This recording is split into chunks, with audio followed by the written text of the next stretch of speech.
Salam à tous, Baruch Hashem, Ashrenu Tov Chelkenu. On continue le Sefer. Brit Shalom, le jardin de la pureté. Je vous rappelle, mesdames, que c'est un cours exclusivement pour les hommes et de bien vouloir prendre un autre cours, Bat Hashem. Et on continue, Bat Hashem, ce chapitre qui nous apprend à être attaché à Kadosh Baruch Hu, à préserver ses yeux, mais à chercher l'attachement à Kadosh Baruch Hu. En réalité, tout ce qu'on est en train de voir ici, d'apprendre à préserver ses yeux, à préserver ses pensées, etc., c'est pour qu'on arrive un petit peu à comprendre où est-ce qu'on se situe dans notre vie, dans ce monde-là. Parce qu'il y a beaucoup de gens que pour eux, la Emouna, c'est quoi la Emouna? Qu'est-ce que ça veut dire? C'est de temps en temps, on se rappelle d'Hachem Barach. Mais comme on l'a vu chez Abraham Avinu, la Emouna, c'était de ne pas oublier Hachem ne serait-ce qu'un seul instant. C'est pas de temps en temps quand je vais à la synagogue, quand je fais un petit cours, etc. C'est pourquoi Abraham Avinu, comme on a vu hier dans le cours, Lo patach et ha'enaim, il n'a jamais ouvert les yeux de sa vie. Parce qu'il savait que dès qu'il ouvrait les yeux, il avait un risque de se détacher d'Akadosh Baruch Hu. Que dès qu'il allait ouvrir les yeux, il allait avoir un mauvais penchant qui allait rentrer par là pour l'aider, le faire penser à autre chose qu'Akadosh Baruch Hu.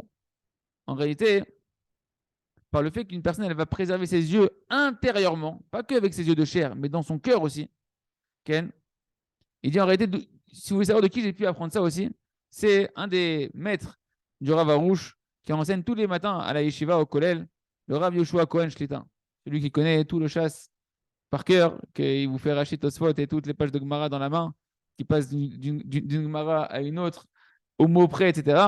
Le Rav Yoshua Cohen, qui a raconté au Rav Arouche que dans la yeshiva où il a étudié quand il était jeune, il y avait des jeunes étudiants sur les bancs qui étudiaient devant lui et d'autres qui étudiaient derrière lui, etc.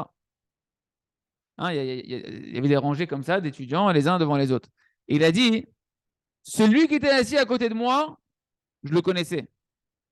Mais celui qui était assis déjà derrière lui, d'une seule, d'une rangée, je ne le connaissais pas. Déjà celui-là, je ne le connaissais pas. Pourquoi? Parce qu'il était tellement attaché dans son étude de la Torah, absorbé dans son limoud, dans son étude, tellement concentré dans le but pour lequel il a été créé, qu'il ne laissait rien en fait autour de lui le perturber.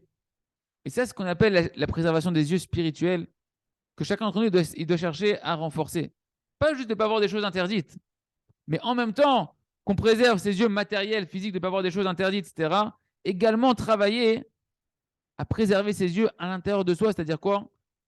Préserver ses yeux pour rester attaché à Hachem et concentré sur Akadosh Baruch Hu.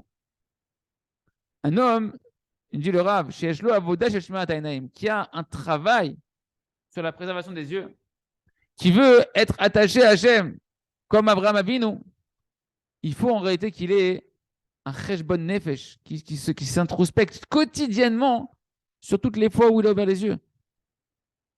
Est-ce qu'il aurait valu qu'on écrive un pasouk dans la Torah pour ce moment où j'ai ouvert les yeux ou pas? Comme Abraham Avinu, rappelez-vous, Abraham Avinu, à chaque fois qu'il a ouvert les yeux, c'est marqué dans la Torah, et Abraham, il a levé ses yeux. C'est-à-dire quoi? On doit se poser la question, est-ce que Hachem, il veut que j'ouvre mes yeux maintenant? Dans tel et tel endroit, dans telle et telle situation, est-ce qu'Hachem, il veut que j'ouvre les yeux? Est-ce qu'Hachem, il veut que je lève la tête?